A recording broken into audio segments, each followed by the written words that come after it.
السلام عليكم خوتي خواتاتي، نتمنى تكونوا كاملين بخير وعلى خير. مرحبا بكم معايا مره اخرى في قناه اسراء الطبخ والديكور. اليوم ان شاء الله غنحضر معكم البانكيك بجوج طرق ديال التقديم. درت واحد حجم كبير درتو على شكل طرطه بالكريم باتيسير، ودرت الحجم الصغير درتو بالكريم شونتيي والشكلاط. كيجي على هذا الشكل، ها نتوما كيف كتجي من الداخل، كتجي من اروع ما يكون. اذا خليكم معايا الفيديو الاخير باش تعرفوا على المكونات وطريقه التحضير ديال هاد جوج شكيلات هادو. والبانكيك اللي درتو بالكريم شونتيي كيجي على هذا الشكل. صراحه هاد الوصفه ديال البانكيك جربوها، اكيد غتنال اعجابكم، كيجيو مفشفشين من اروع ما يكون. اذا دابا غندوزو للمقادير، المكونات اللي غنحتاجو، وفي نفس الوقت غنديرو في نفس الوقت غادي نحضر معكم الوصفه. اول حاجه خديت لها شوار، درت فيها 3 البيضات. انا درت مقدار ونصف. درت كاس الا ربع ديال سكر سنيده، 3 الكيسان ديال الحليب، قبيصه ديال الملحه، عندي هنايا جوج ساشي ديال الفاني.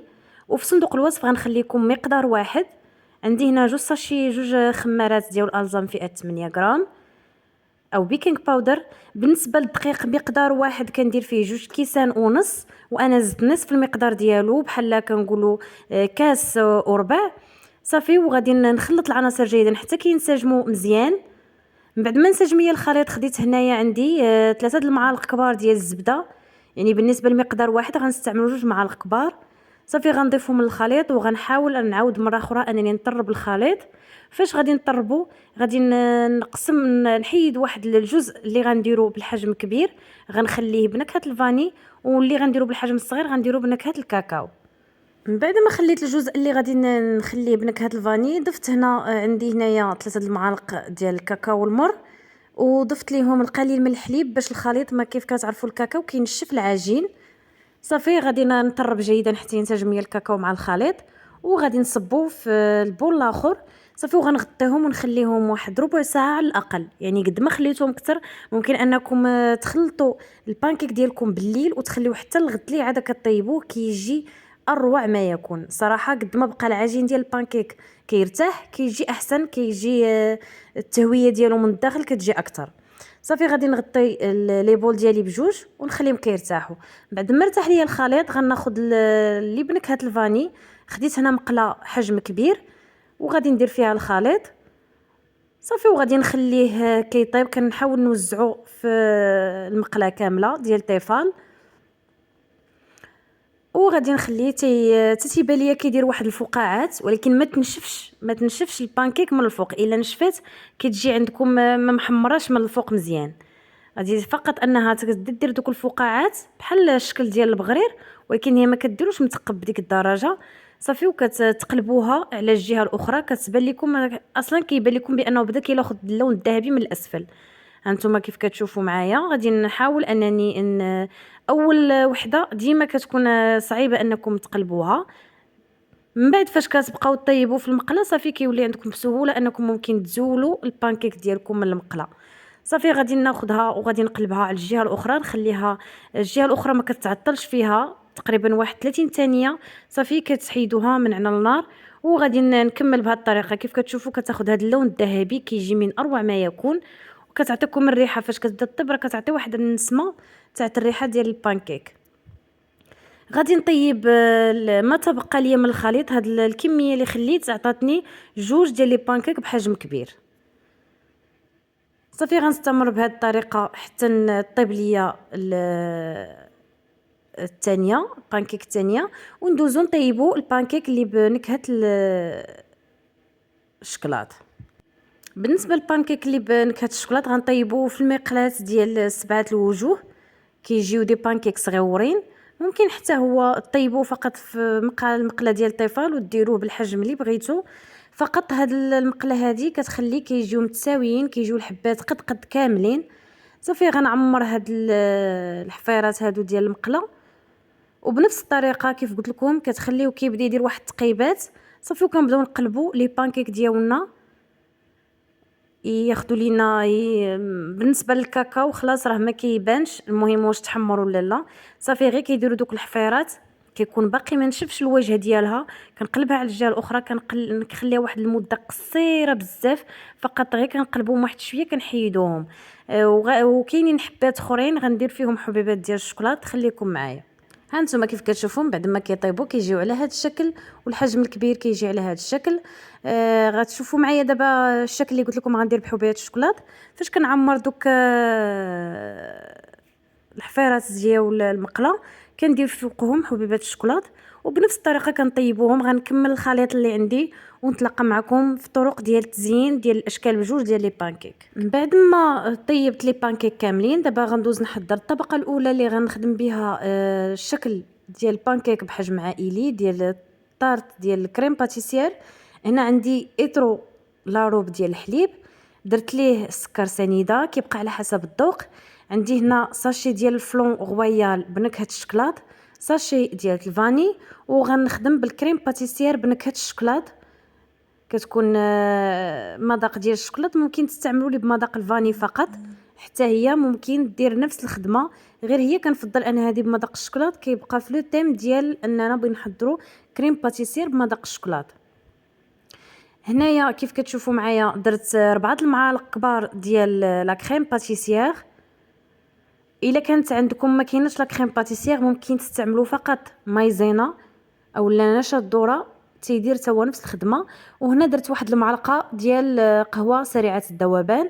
صافي غنخلط الخليط ديالي كامل حتى ينسجم ونديرو فوق النار حتى كيعقد باش نديروه فوق الطبقه الاولى ديال كطبقه اولى فوق البانكيك. كيف كتشوفوا البانكيك كيجي على هذا الشكل. حاولت نقطع وحده درتها كيف ما هي، والحبه الاخرى ديال البانكيك حاولت نقطعها باش كنعمر بها الجوانب على هذا الشكل هذا. ما كنسقيه ما والو حيت اصلا هو كيجي هشيش وكيجي رائع. من بعد ما عقد ليا الطبقه الاولى ديال الفلون والكريم باتيسير ديال نكهه الشكلاط غنصبها على الخليط ديالي بهذا الشكل هذا. صافي وغادي ندخلها للثلاجه، نخليها اولا على جنب حتى كتاخذ حراره المطبخ وكتعقد لينا ديك الكريمه، وكندخلوها للثلاجه كتبرد وكتشد راسها مزيان. وغندوزو نحضروا الطبقه الاخيره اللي غنديروها بالمذاق ديال عصير البرتقال. بالنسبه للطبقه ديال عصير البرتقال خديت هنا عصير ديال جوج كيسان ديال العصير بكاس العنبه. غادي نضيف 3 المعالق كبار ديال سكر سنيده، وكتبقى ثاني الحلاوه على حسب الذوق، كل واحد يدير الكميه اللي بغا. عندي هنا لا كريم باتيسير غندير واحد 4 المعالق كبار بنكهه الفاني. ما غنستعملش هنايا، ممكن الا ما متوفرش عندكم لا كريم باتيسير ممكن فقط تعوضوها بوحده ديال الفلون النوعيه ديال جابون ديك الزرقاء، حتى هي كتجي رائعه في هاد الطبقه هذه. يعني ممكن ديروا داكشي اللي عندكم في البيت، ماشي بالضروره تكون عندكم لا كريم باتيسير. ممكن ديروا كذلك الدقيق الفورس، ولكن دقيق الفورس كيجي شويه ثقيل، داكشي علاش كنفضلوا نشا الذره كتجي خفيف، الكريمه ديالو كتجي خفيفه. صافي من بعد ما درت الخليط ديالي وعقاد على هذا الشكل هذا، والطبقه الاولى خدات لي عقادت. صافي غناخذ وغنقطع البنان وغنحاول نديرو فوق الطبقه ديال الشوكولات. نستف الموز فوق هذه الطبقه كامله. حاولوا تقطعوا الموز قطع رقيقه، انا قطعته شويه غليظ كان عذبني في التقطاع ديال الحلوه، كيخلي كيفسد الشكل ديال الطبقات. قطعوه رقيق باش يجيكم سهل في التقطاع ديالو. صافي غنستمر بهذه الطريقه كان حتى نكمل الوجه كامل بالموز، ونصب عليه الخليط ديال كريمه البرتقال. صافي حتى هي غنخليها كتجمد وندخلها للثلاجه حتى كتبرد. دابا غندوزو باش نحضروا هذا الشكل ديال لي بانكيك. هذا هو الشكل كيف قلت لكم اللي درت فيه حبيبات الشكلاط. غناخذ حبه فيها حبيبات الشكلاط وحبه ما فيهاش باش كيجي داك المذاق، يعني كلهم غيجيو في مذاق واحد. وهنا كريم طربتها على شكل شونتيي. هنا خديت الحبات وصافي غنبدا نبوشي في لا كريم وغنحط فوقها حبه اخرى. هانتوما كيف كتشوفوا معايا انا ما توفراتش عندي لابوش، خديت البوق ودرته في واحد البلاستيكه بلاستيك غذائي. غنستمر بهذه الكيفيه حتى نكمل كاع لي بانكيك لي ميني بانكيك اللي عندي، وندوزو نكملو تتمات التزيين. من بعد ما كملت حبات تاع البانكيك كاملين اللي عندي، خديت هنا ذوبت الشوكولاط كالا وزدت معاه شويه ديال الشوكولاته بنسبه 75% من الكاكاو المور، وخلطتهم بجوج باش ما يجينيش حلو بزاف داك الشكلاط، وضفت ليه القليل من الزيت نباتي صافي. وغادي نحاول اني كنغطس النصف ديال الحبه ديال البانكيك في الشكلاط، وغنحطها في بلاطو اللي درت فيه ورق الطبخ، غنستفهم تما. وغادي نزينهم بالقليل من عندي شويه ديال البيستاش مطحون مع اللوز والكركاع، غادي نزين بيه من الفوق، وشويه ديال الخشخاش صافي. وغنقدموهم بالصحه والراحه. كيجيو ولدات جربوهم اكيد ما غتندموش عليهم. الا جربتوا هاد الوصفه ديال لي بانكيك غينجحوا معكم. حتى المبتدئات ممكن انهم يجربوا هاد الوصفه. اكيد هاد الوصفه ديال لي بانكيك، هاد الوصفه بالضبط مضبوطه، وغنخلي لكم المقادير بالضبط ديال مقدار واحد باش تجربوا بها، ديال 2 كيسان ديال الحليب.